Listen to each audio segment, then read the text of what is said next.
The presenter for our main talk today really probably needs no introduction because he was with us not too long ago, so a few months ago, and we had an awesome time with him. We're thrilled that he's back.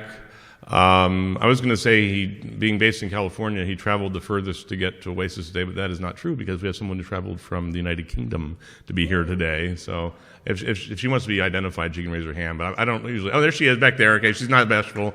Yeah, so she gets, give her a warm welcome, make her want to come back. And great. So we are just thrilled to welcome back gifted author, journalist, speaker, David McAfee, author of Mom, Dad, I'm an Atheist, and now his latest book, The Belief Book, and those books are for sale back there, so please pick some up before you go today, and let's give a very warm welcome back to Houston Oasis to our good friend, David McAfee.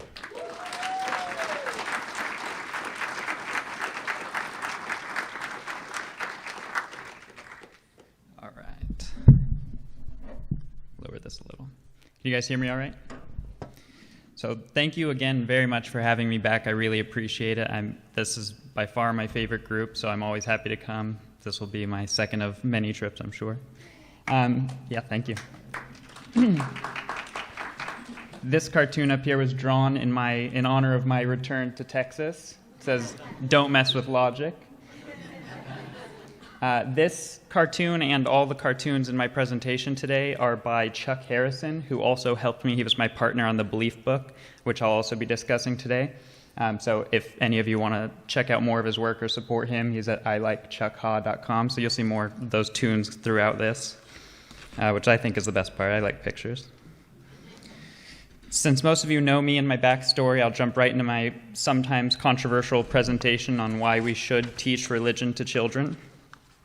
I know a lot of you are parents in here, and a lot of you are not parents in here. This talk isn't specifically for parents. I'm not a parent. I don't have any children, but I'd still think religious education is extremely important in a broader context.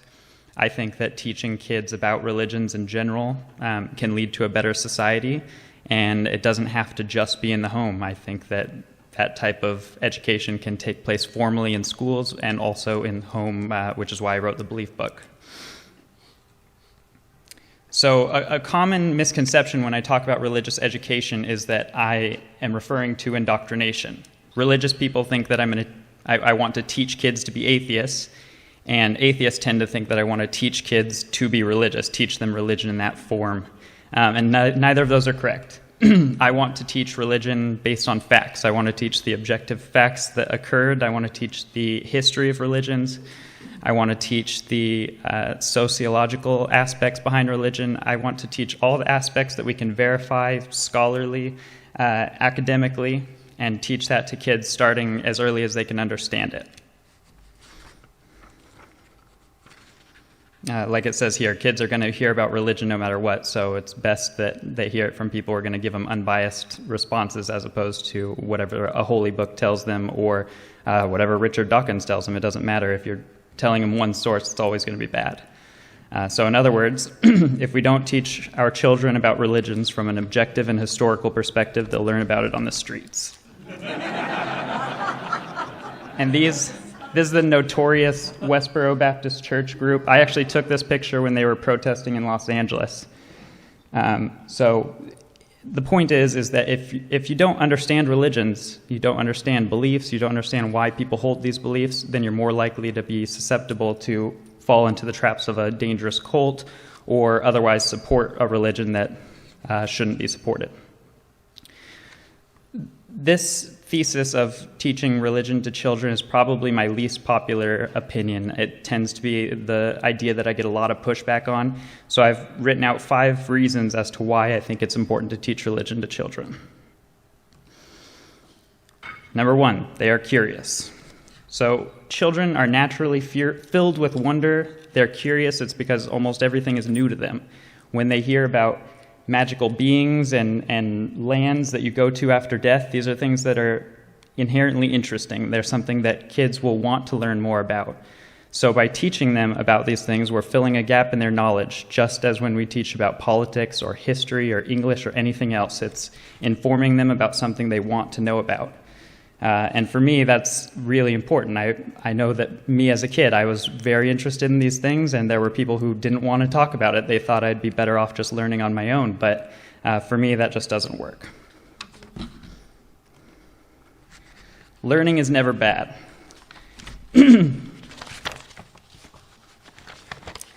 For me, a lot of people say that, like I just mentioned, you should avoid religion entirely with children. They shouldn't have any... they shouldn't know about religion. People have even said that I wish that my kids who are 13, 14 never heard Jesus, never heard Muhammad, never heard anything like that. But ignorance is never the answer. I think if you take their very first interactions with these religious concepts, and instead of saying, oh, avoid that completely, and perhaps even drawing them closer to it, if psychology tells us anything, then teach them about it. And like I said, from an objective viewpoint, which is entirely possible.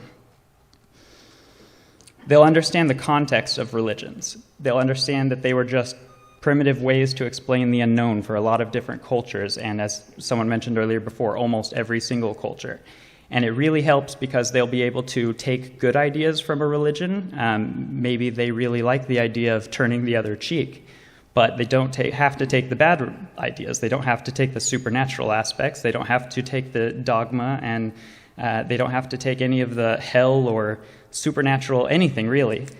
So by understanding the context of religions, you can really use them what they're meant to be for, philosophical guidelines, and you can even make them relevant in your day-to-day life today, even though they're thousands of years old, which to me is pretty cool.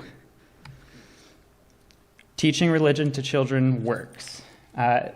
Areas that teach religion to children in school have fewer religious fundamentalists among them. They have fewer religious people among them, but they also have the best scores as far as when asked questions about religion. Get the specific details here. In the United Kingdom, over there, a 2008 survey showed that 52.68% of residents identified with no religion. And in many countries in Europe, they have compulsory religious education courses, just like here you would learn about history, you would learn about religious education there.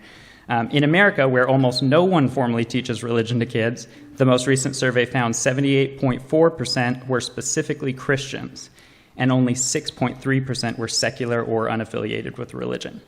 So those numbers just really, it's almost impossible to look around the world at the different religious education levels and not see this perfect correlation between people who understand religion and who aren't religious, and people who don't understand religion and are religious. And the only way to help bring us up to par is to teach them about it. It is legal. A lot of people believe falsely that it's illegal to teach religious education in the United States. They believe that the separation of church and state means that we're not allowed to mention God or mention Jesus or mention religion in any way. That's false. It's been upheld by the Supreme Court a number of times that you're allowed to teach from an objective point of view. You're allowed to teach religion in schools. It's only creationism in public schools, and it's only creationism and specific religions from the point of view of that religion that you can't teach in schools. And I've seen, just to kind of gauge the room, has anyone in here heard of, in America, a high school or lower that taught a religious studies course? Anyone take that course or know anyone who has? Long time ago. All right, 1, 2, maybe 2 or 3? Cool. Good, that's good.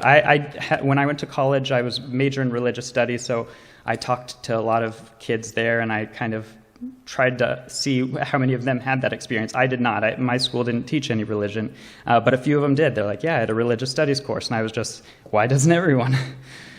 So that's what I'm really trying to do today. So now that we know why religious studies is good in general and why it's good to teach it to children, I'll tell you a little bit about the Belief Book. It's an interactive book for kids of all ages, and it deals with the origins of religions, the origins of beliefs in general, the importance of the scientific method, and other ways to just kind of get them to the truth. It doesn't tell kids to believe in anything specific. It doesn't say this is true, this is false. It presents facts.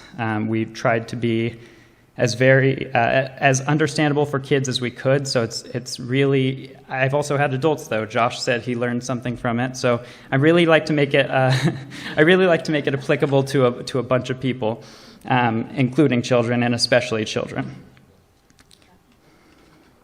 So I put together these frequently asked questions because, as I said, this tends to be a pretty controversial topic, and I have a lot of assumptions and also insults and a lot of stuff thrown at me every day since I published this book. So I'll just kind of clear some of these things up right away. The target age range. There's no specific age range because you can read it to children. You can read it to children as soon as they start asking questions. And for some kids, depending on their exposure to the ideas, this happens much earlier than others. I know that when I was a kid, I started asking questions about religion when I was very, very young. And my parents, my grandparents, nobody really knew how to handle these questions from an objective point of view. They only knew how to say, yeah, Jesus is the answer. So just, if you have any questions, that's the answer.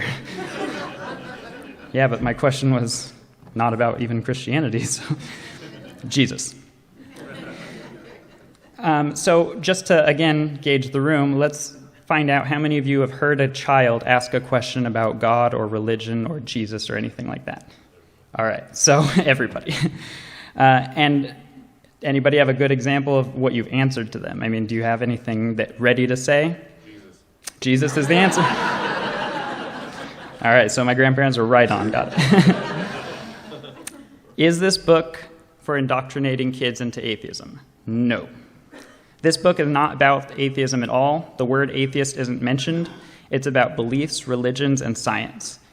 Children, readers of the book, are encouraged to follow the evidence and make their own decisions about what to believe, but they're also given the facts about how different beliefs have shaped the world we live in today. And I think that's particularly interesting. It also encourages, of course, my maxim, which is to question everything. So there's no indoctrination involved in this book. It's impossible to indoctrinate with skepticism that's inherently questioning. Do you hate religion? A lot of you might disagree with me on this part, but I do not hate religion. I find it incredibly interesting, and that's why I've devoted my life to studying it and to helping teach others. I want to teach children about religion and belief systems in general, and I do this because I love religion. I feel like it's an incredibly interesting thing, a concept that can be utilized to our benefit, and I don't think it has to be as negative on society in general as it has been in the past. So that's something that I hope to help correct in the future. Aren't kids too young? Isn't this your opinion? No. Last time I was here, I talked about my background in religious studies. So I didn't feel it necessary to go up front in the beginning, but people need to know that I'm not just some guy trying to tell your kids about religions. So I have been informally studying religion since I was as young as I can remember, always interested in it, and formally studying since 2007 at UC Santa Barbara. What I tried to do was take everything that I learned in 4 years at UCSB as a religious studies major and kind of distill it into something that children can understand, which is a huge undertaking. I don't think by any means that I was able to get every single thing I've learned, but the main concepts of how religions work, how beliefs are formed, the importance of healthy beliefs versus non-healthy beliefs, harmful beliefs to society. We talk about all that in the book because I feel like that's very important. Are kids too young to learn about religions? This really depends. A lot of kids, different people learn at different paces, and children, this includes children, adults, everyone. I know when I was young, I was really interested in church and religion and stories that I heard there, and that's what led me here and to be a secular author and to study religions in school. Some children care more about naps and SpongeBob, but there's always the chance that they're going to, as it says there, wonder why grandma talks to her food before she eats it.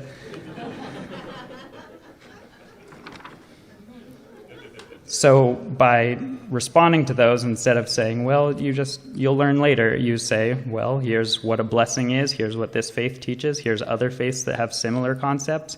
And then, education can't ever be a bad thing in that context. They'll just take it and make the most of it, which is the best they could do. Here are just some reviews for the belief book. We have some kind words from Dale McGowan, who is author of Raising Free Thinkers. and then some from Brian Dalton, Mr. Deity, and then Horace Gilgamesh of Awkward Moments Children's Bible, which I think he's coming here soon, if I'm not mistaken, which is cool. And with that, I'll take any questions you guys have about anything. All my books are in the back as well, and I have Absence of Clothing store material back there too. Thank you.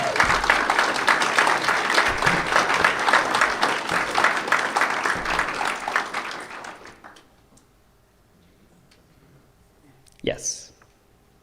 You mentioned an option for skepticism or lack of religion in the book. In the book, I don't mention the word skepticism because it's a pretty big word, but I do talk about, the book has a lot of definition areas, so what I do is when I describe a concept that might be too complicated for young kids, it goes into a dictionary type thing. So we talk about evidence and logic. All those words are defined in the text, which is really helpful. And I talk about how some people choose to believe these things based on these reasons, and some people do not. So yeah, that's definitely presented. The non-believer side is presented, but I don't think I use the word skeptic specifically.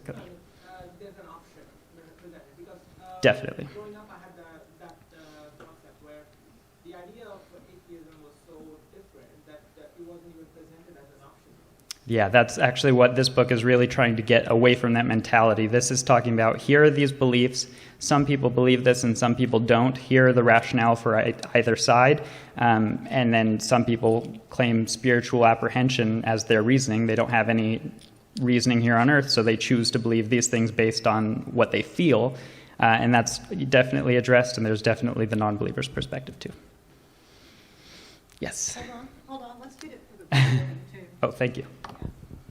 Who do you think will buy this book, and what do you think would its long-term status or effect be? I think the belief book is perfect for kids, but also perfect for adults who might not know about religion. I know a lot of people who have told me, well, if there are no gods, then why do we have all these stories about gods from different cultures? Even people who don't believe in gods but believe in aliens, they'll say, well, then these must have been aliens that did all these godlike things. Zeus must have been an alien, Jesus, everyone's an alien. But what this book does is shows that you don't need gods or aliens to have the stories that we have. It shows how these stories came to be, how people looked at the world around them and how they imagined what could possibly have created them. They basically created their own myth, which is exactly what I encourage children to do in the book. There's a section to write their own creation myth. Look out your window and decide how everything got there without using the words for those things. So I think that the book can really help get a fundamental understanding of religion for almost anybody, and maybe for children encourage future learning and future endeavors into that field. Maybe I'll create some religious studies majors. Yes. Yes, I was just curious, what types of strategies have you had to employ to try to get past the social taboos that many in our society today see this as some type of a roadblock, oh, don't buy that, or, to try to promote the book and try to get it out there? I mean, every book I've written has been kind of going against the grain of society with disproving Christianity, already an inflammatory title, and then Mom, Dad, I'm an Atheist. So I've really gotten used to doing that. And with the belief book, like I mentioned, I've never really met a pushback like this. And I think it's because people do feel as though, and it would be true, if it were an atheist book indoctrinating their children, that would be bad. If I just said, Richard Dawkins is right about everything, read his books only, that would be a bad thing to do, and I didn't. But I think that a lot of people have that in their heads, and so my strategy has been to kind of debunk myths. As you saw, that most of my presentation was, this is not the case, this is not the case. And that's really what I feel is helpful, and it's actually what I did with atheism in Mom, Dad, I'm an Atheist, just debunking atheist myths, because that's part of the biggest problem with coming out as an atheist is that people don't know what it means, and they think that you're going to worship Satan. So debunking myths is the first step. Hi, I'm wondering, what is the definition of the belief in your book? The definition of belief. Well, I use the dictionary definition, I think Oxford, but in children's language. Generally supernatural, superhuman forces surrounded by rituals, a moral guide.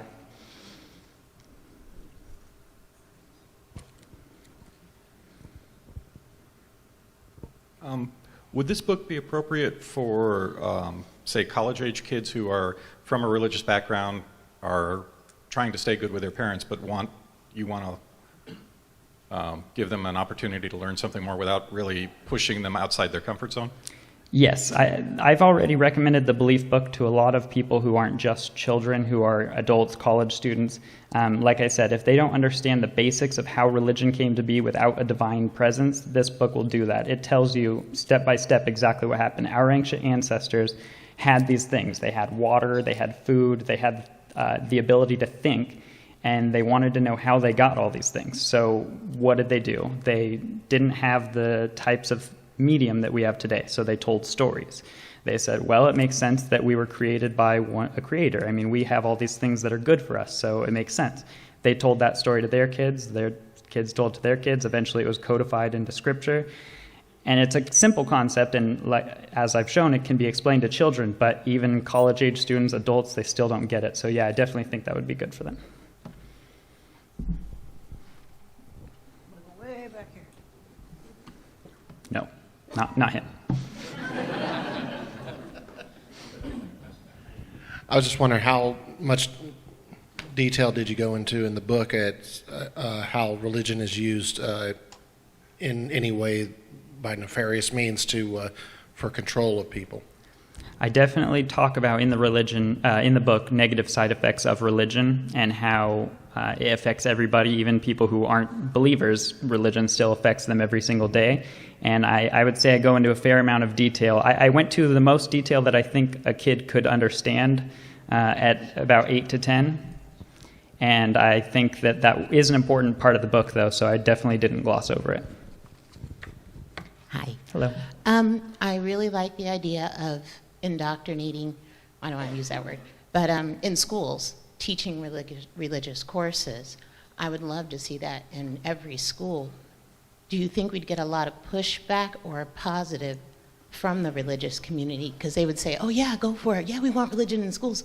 And then we start talking about You're a trickster. everything. They're like, whoa! I think it really depends. I mean, when I push for religious education in schools, I get nothing but negative comments from religious people. They know who I am, and they see that I'm trying to teach religion in schools. They think that I'm going to go into these classes specifically and teach their kids that atheism is the one true religion, or however they want to phrase it. How do you think we could get, like, people to, would we have to start with the Board of Education and get people in there as religious studies teachers? Yes, that's exactly what we need. And petition specific schools, get people who are educated in the field and willing to teach. There aren't a lot of religious studies teachers around because people don't study it as much in America. But that's actually what I'm going to school for. So I'm going to learn how to design a religious studies curriculum. I'm going to get my master's in religious studies education, and I'm going to make it my life mission to teach religion to everyone. Thank you. Do you do or know of any programs for kids in the Houston area that we could get involved in as parents? I have no idea, but I would love to look more into that. So if anyone does, please contact me, and I'll be happy to promote it on my Facebook page or something like that. Camp Quest. I think Patricia was next. We've got two that have already. It's actually not. Oh, you have a place? We still want to capture it. I'm actually a member of several Facebook groups that are, because we do homeschool, of Free Thinker Homeschoolers of Houston, homeschoolers, Free Thinker Homeschoolers of Houston, Free Thinking Parents of Houston. There are several Facebook groups if anybody wants to find out more. So they're just emerging within the last, I'll say, 2 to 3 years. And so if anyone And is is interested, religious studies a common topic in those groups? They talk about teaching religion? I don't really check it every day. Yeah. But Well, so it's something you can interject into those groups now. Yes, I miss a lot of posts. Mm-hmm. But there are definitely groups. They're social groups right now to get together to discuss ideas and to encourage each other. And there is a community if anybody wants to know more. We're gonna grab Joe Vingle, and then we can come back to people who've had a shot, but we'll give them another if we have time. We can do a couple more.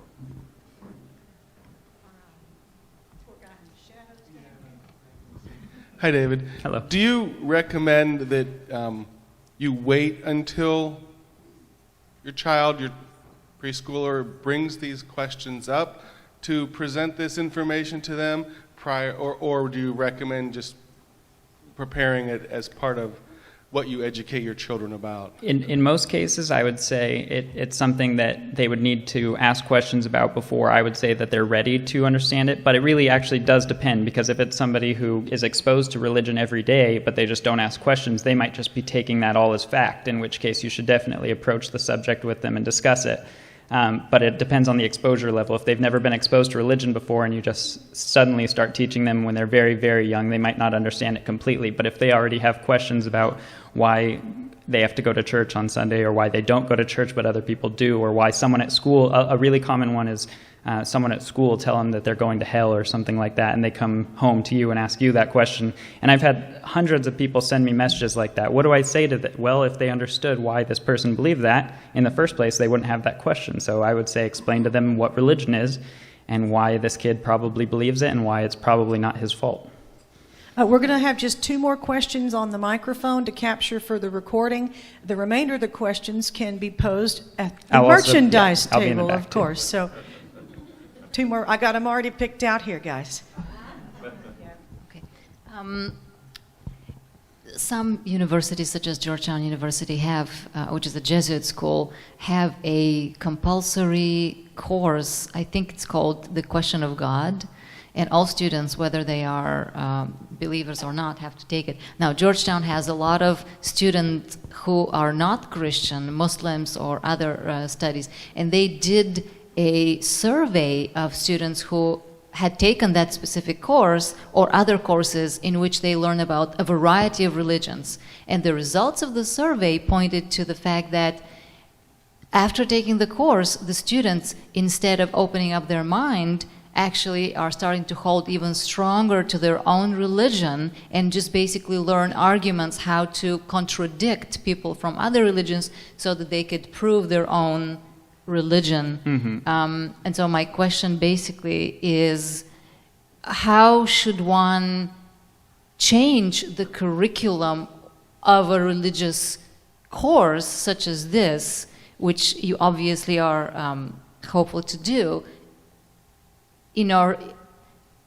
Is that something that would happen no matter what, or is the curriculum somehow responsible for effects like that? It sounds to me like the curriculum is partially responsible, and I'll tell you my reasoning for that. When I majored in religious studies, I saw that mentality in a lot of students. They were Christians or they were Muslims, and they were taking this class with the specific intention of learning more about the other side. Some classes it worked better than others. They came out happy. They said they learned and debunked atheism, and then others they didn't end so well, and they were either they dropped out or they just weren't happy with the course. And the ones that gave them the most trouble, the ones that actually encouraged them to think more, weren't the courses that said there probably isn't a God so that they could have something to fight about. It just said, here's how you get to the truth. You look for evidence this way. So can anyone here name any physical scientific evidence for a deity? No. And then if you're teaching them how to get to the truth instead of what the truth is, it's really harder for them to use that combative measure. So I think that that's what I try to do with the belief book. Instead of saying none of these religions are true, I say here's how you get to find out when things are true. It's the scientific method. If you subject any religion to the scientific method, it's going to come up empty. So I think that that process might work a little better. When you had asked if we had had religious studies, there was a religious studies course in my high school. It was run by the most Christian teacher in the high school, Yep. and was used as essentially a way of doing a Bible study.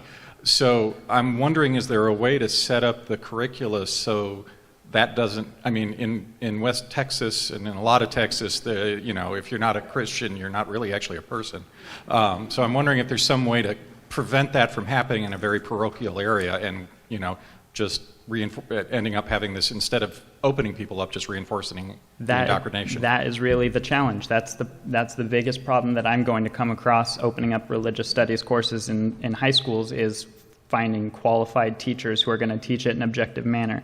But if they don't teach it objectively and they're teaching religion to the students as truth, whether it's Christianity or any other religion, that's illegal. That's against the Constitution. That's something that they can be, something they can and should be fired for. So, I mean, if we have strict controls, if we somehow oversee these, if we have somebody who's able to, an expert in constitutional law, for instance, who goes over the curriculum of a class, you can kind of prevent those things from happening beforehand, and then after, like I said, get rid of the teacher. But yeah, that's a huge issue, and it's one of the main things that I'm thinking about every day and trying to prevent because of how many people I've had similar experiences. They went to a religious studies course and they taught Christianity as theology, and that's counterproductive. It's what I want to work against.